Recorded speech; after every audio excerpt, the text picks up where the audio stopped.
Before I get started, if you guys like our content, please leave a like and monster mash that subscribe button to be updated and notified on all Monster Planet content. Anyway guys, let's get right into the video.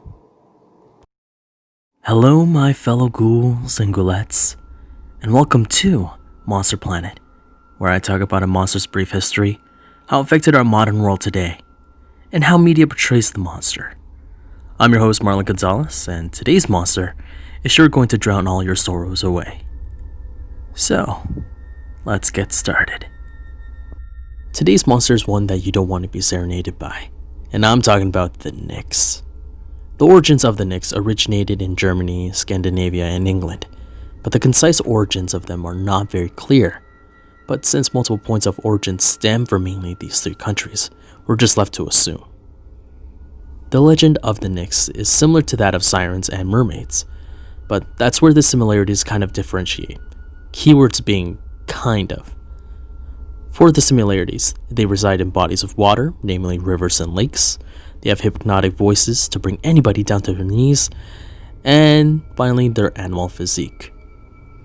The difference between these three monsters is that the Nix is able to change their physical appearance willingly, either into a fish-human hybrid, a human, snakes, fish, sunken treasures, and horses.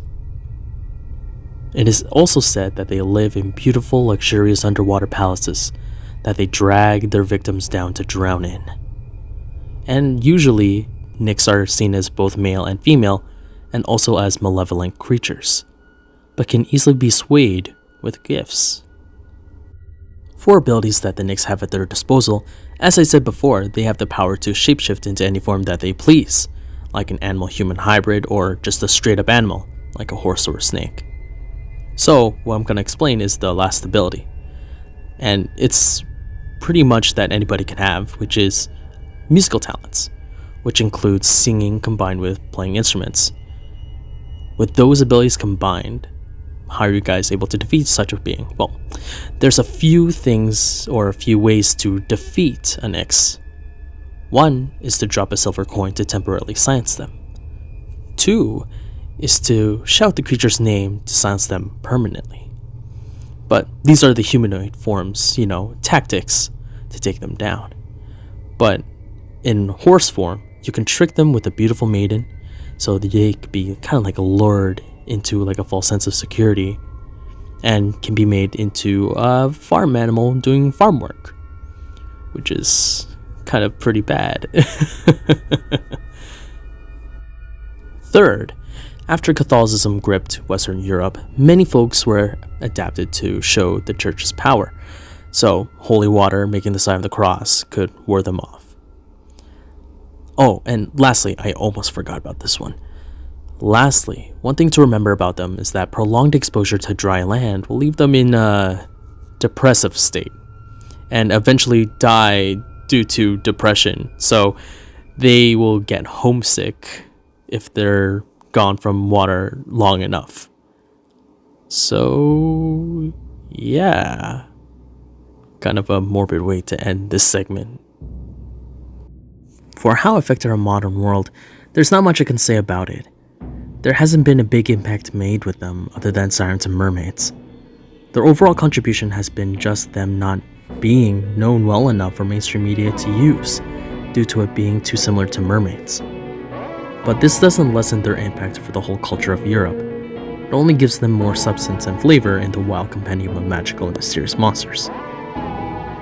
It's kind of sad in a way that this monster is being overshadowed by other creatures like the mermaid and sirens. The Nix has a lot to offer in terms of its abilities and story capabilities. This water monster shouldn't be overlooked nor forgotten, because it's a piece of Europe's tapestry of history that made Europe what it is today. And even though it's not relatively well known, it doesn't diminish its contribution to its continent. And that's a lot for just a water creature. For how media affected the Nix, not much has been explored for this monster, besides a video game trailer loosely based on the monster by the VFX film school, and I think I'm gonna butcher the name, ISARTDIGITAL. I think that's how you pronounce it. Anyway, I'll leave a link to the trailer down in the description below. Go ahead, give it a watch. I really liked it, and it's very good. Also, for another, media platform, a short French film by Studio Rosto AD made a short French film called The Monster of Nyx. It's also a very creative and wonderful story.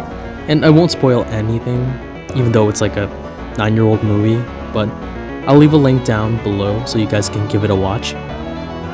These few examples really show the creativity that went into the story, but they kind of leave some aspects of the Nyx for story purposes, which I completely understand, other than, I feel like the Nyx could have been treated more as a antagonist rather than a nuisance of some sort. But anyways, it's really good to see that European culture, in a way, is being used for like these kind of like these mini projects. Like, they're getting the recognition that they deserve, and it's really good. I really enjoy them, and I suggest that you guys go give it a watch too. I find that having this kind of exposure to this kind of widens and broadens the perspective of how people around the world view these kind of creatures. Well, that's all the time I have for you ghouls and ghoulettes. And remember, if you ever are in need of a swim, make sure the water isn't neck deep.